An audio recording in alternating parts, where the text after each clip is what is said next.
गुरु किसी व्यक्ति का नाम नहीं होता। आज का पर्व क्या है पहले ये समझा दें। आज के दिन वेदव्यास जी का प्राकट्य हुआ था।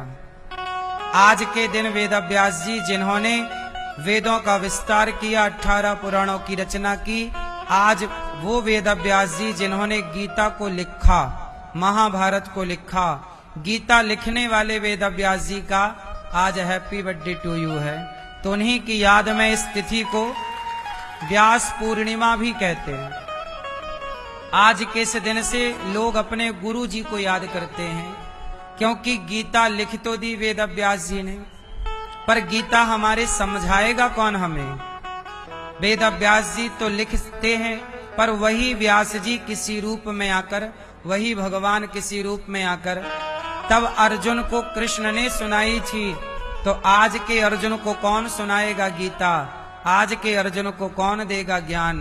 तब भगवान आज भी गुरु के रूप में आकर के हम सबका मार्गदर्शन करते हैं। तो गुरु इसलिए कहते हैं, गुरु और भगवान ये व्यवहार में दो हैं, पर तत्व की दृष्टि में एक है। गुरु और भगवान दिखने में तो दो है, गुरु और भगवान दिखने में दो हैं, पर तत्व की दृष्टि में दोनों एक हैं, क्योंकि बिना गुरु के भगवान का ज्ञान नहीं होता।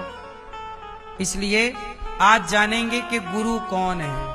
आप सबको गुरु पूर्णिमा की बहुत बहुत शुभकामनाएं। जो आए हैं उनके लिए, और जो नहीं आ पाए टीवी, यूट्यूब, मोबाइल इत्यादि में सुन रहे, आप सबको भी गुरु पूर्णिमा की बहुत बहुत शुभकामनाएं। आप सब भी आज ये सब समझ लीजिए कि गुरु कोई व्यक्ति नहीं है। शरीर का नाम गुरु नहीं है, हाथ पांव का नाम गुरु नहीं है, किसी चेहरे और मोहरे का नाम गुरु नहीं है। गुरु एक विचार है, गुरु एक संस्कार है, गुरु एक एनर्जी है, गुरु एक पॉजिटिविटी है। अब मैं आपको बात करूं गुरु की, तो देखिए गुरु की भूमिका क्या है। सबसे हमारे जीवन में कितने गुरु होते हैं और कौन सा गुरु हमें क्या सिखाता है, आज हम कक्षा 1 से स्टार्ट करेंगे। जब आप पैदा हुए तो सबसे पहला गुरु था आपकी मां। इस धरती में पहला गुरु कौन है, बोलो? सबकी मां। बंदर की मां भी उसकी गुरु है, मछली की मां भी उसकी गुरु है, चिड़िया की मां भी उसकी। आपने देखा होगा बंदर का बच्चा जब यहां वहां भागता है तो बंदरिया उसे भागने से रोक लेती है, पांव पकड़ लेती है उसका। वो जानती है कि ये भाग तो रहा पर खतरा है। बोलो हाँ। गाय अपने बच्चे को जन्म देती है, चाटती है, यदि देखती है खतरा है। अच्छा, गैया या जंगली कोई भी जानवर बच्चे को जन्म देते ही चाटते क्यों हैं? सारे जंगल के जानवर चाटते हैं अपने बच्चे को, क्यों? क्योंकि जब बच्चा जन्म लेता है ना, तो उसके शरीर में खून होता है। पेट से निकला ना, तो मां का खून उसके शरीर में चिपका है। तो वो खून की जो गंध है वो भेड़ियों तक ना पहुंच जाए, अन्य शिकारियों तक ना पहुंच जाए, मेरे बच्चे को खतरा ना हो जाए, इसलिए तुरंत पैदा करती मां साफ सफाई में लग जाती है कि मेरे बच्चे के शरीर से कोई गंध ना निकले, क्योंकि वो गंध यदि निकली तो कोई भेड़िया आएगा मेरे बच्चे को खा जाएगा। आपने डिस्कवरी इत्यादि चैनलों पर यह सब देखा भी होगा कि बच्चा जन्म लेता है और शिकारी आ जाता है, उसके बच्चे को खा जाता है। तो मां सबसे पहले उसे साफ करती है कि किसी को ये गंध ना लगे। अब सोचिए, इससे बड़ा कोई गुरु हो सकता है? सेफ जोन में ले जा रहा है आपका गुरु, और वो गुरु कौन है? आपकी मां।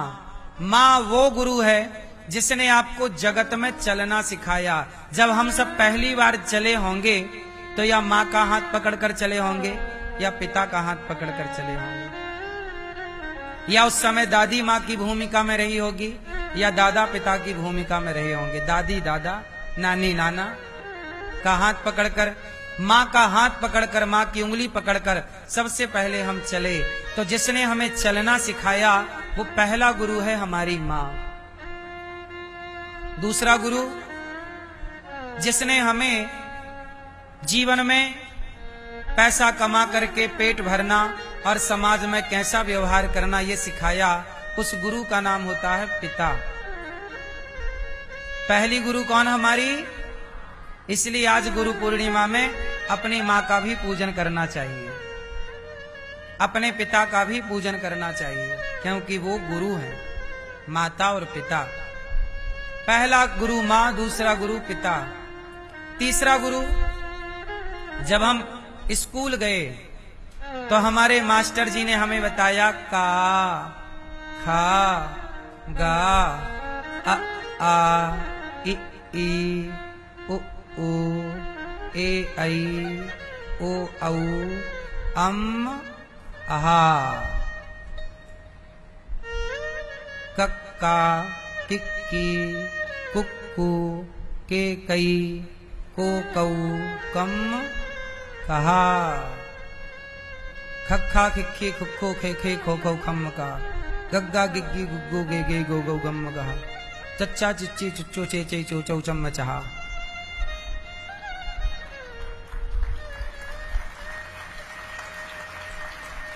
आपने नहीं पढ़ा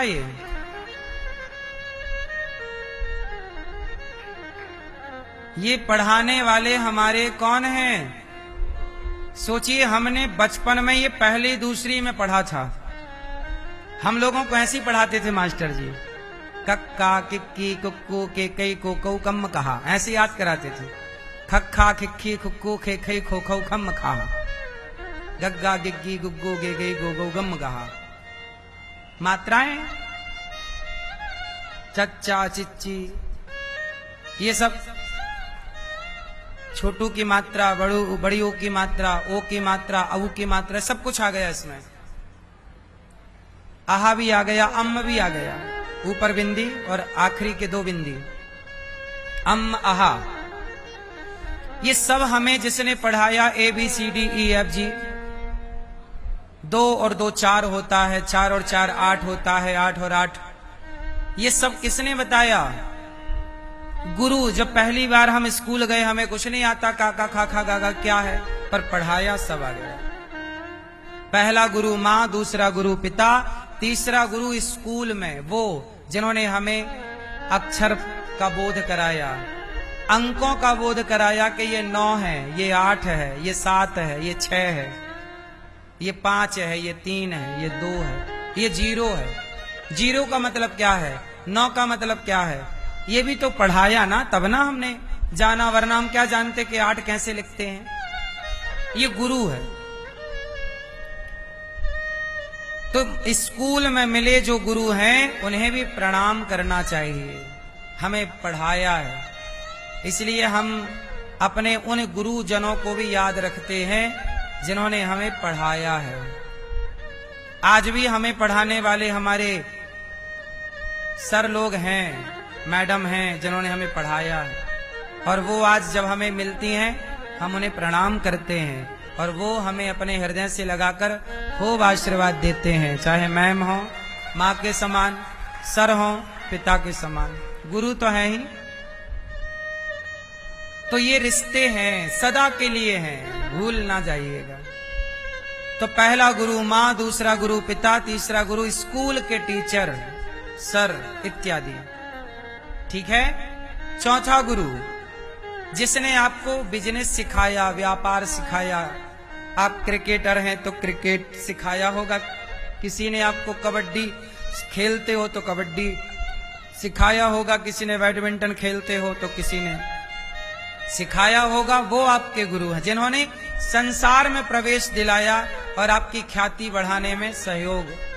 लेकिन ये सारे गुरु संसार के गुरु हैं, इनसे हमें संसार का ज्ञान हुआ है। माँ, पिता, टीचर, कोच, ये सब सांसारिक गुरु हैं, इनका भी आदर करो, पर इन सबसे ऊपर एक गुरु है। इन सबसे ऊपर एक गुरु है, वो गुरु जिन्होंने हमें संसार का ज्ञान नहीं दिया, जिन्होंने हमें पैसे कमाने का ज्ञान नहीं दिया, जिन्होंने हमें भव से पार जाने का ज्ञान दिया है कि सब संसार में तो अब आ गए, माँ बाप की उंगली पकड़कर चलना भी सीख गए, बाप के बताए रास्ते पर चल भी रहे हो, बिजनेस भी करने लग गए, व्यापार भी करने लग गए, पैसा भी कमाने लग गए, समाज में पद प्रतिष्ठा इज्जत सम्मान सब मिल गया, लेकिन आखिरी में एक गुरु की जीवन में तलाश है जो हमें ये बताए कि बेटा इससे आगे भी एक रास्ता है, ये पूर्ण नहीं है, यह अपूर्ण है, अभी यहां से आगे जाना है। कहां जाना है? संसार में आए हो तो जाना पड़ेगा, तो क्या करें गुरुजी? तब हमारे गुरुदेव ने गीता के ज्ञान से, वेदों के ज्ञान से, उपनिषदों के ज्ञान से, दिव्य ज्ञान से उन्होंने कहा कि संसार मिथ्या है, संसार जो दिख रहा है आप क्या मान गए कि माँ मेरी, पिता मेरा, पत्नी मेरी, परिवार मेरा, आप लोग यही तो कहते हो ये मेरा है, ये मेरा बेटा है, ये मेरी बेटी है, ये मेरा भाई है, ये मेरा पिता है, ये मेरी माँ, ये मेरा परिवार। लेकिन जब गुरु की एंट्री होती है तो आपके जीवन में एक संबंधी और जुड़ जाता है। मीराबाई के जीवन में गुरु आए तो पहले मीरा कहती कि ये नाना मेरे हैं, ये नानी मेरी हैं, ये पिता मेरे हैं, ये राजा मेरे हैं। लेकिन जब गुरु की एंट्री हुई तो मीराबाई ने ये नहीं कहा कि ये नाना मेरे हैं, नानी मेरी है, पिता मेरे, उन्होंने कहा मेरे तो गिरधर गोपाल। जब आपके जीवन में गुरु आते हैं तो आपके जीवन में एक बदलाव होता है और आप जगत को अपना नहीं, जगन्नाथ को अपना मानने के लिए मजबूर हो जाते हैं। यही है गुरु का काम। गुरु केवल इतना करता है कि जगत से हटाकर जगन्नाथ में लगा देता है, मोड़ देता है आपको। आप जा रहे थे गलत, गुरु ने मोड़ करके सही दिशा दे दी, अब चलो। आपको ईश्वर का बोध गुरु कराते हैं, गुरु बताते हैं कि भैया जिन्हें हम अपना कह रहे हैं ये अपने नहीं है। हमारे अपने कौन? एक शेर का बच्चा गीदड़ों के झुंड में मिलकर गीदड़ों के संग चलने लगा। गीदड़ खाए तो शेर का बच्चा खाए, गीदड़ सोए तो शेर का बच्चा सोए। अब गीदड़ों के झुंड में सालों से रहते रहते उसको ऐसा लगने लगा कि मैं भी गीदड़ हूं। एक दिन क्या हुआ, सालों बाद वो गीदड़ों के पीछे पीछे घूमे। एक दिन शेर का बच्चा, शेर आया और दहाड़ लगाई, जब दहाड़ा तो सारे गीदड़ भाग गए, पर वो भी भागने लगा शेर का बच्चा पीछे पीछे। तो शेर ने बुलाया, ए यहां, तू तो शेर का बच्चा है, शेर है, वो गीदड़ों के पीछे क्या घूम रहा है? तो शेर बोला कि भैया हम तो इन्हीं के संग रहते हैं बचपन से। शेर बोला भले तू बचपन से इनके संग रहता है, तू अपनी मां से बिछड़ गया होगा, तू गीदड़ों के झुंड में मिलकर के अपने को गीदड़ समझ लिया होगा, पर तू गीदड़ है नहीं, तू शेर का बच्चा है।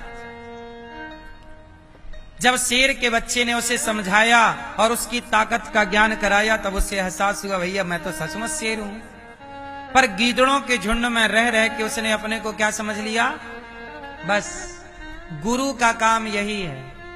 आप लोग भी गीदड़ों के झुंड में रह रह के अपने को गीदड़ समझ बैठे हैं।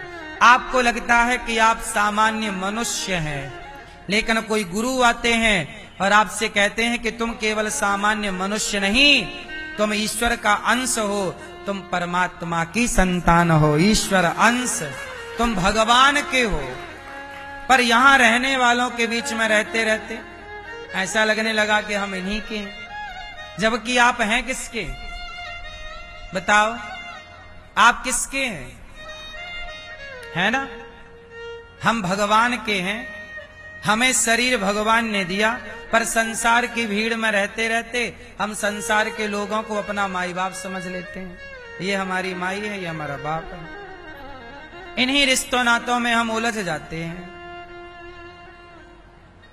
तो गुरु का काम क्या है? सही ज्ञान देना, सही मार्ग देना।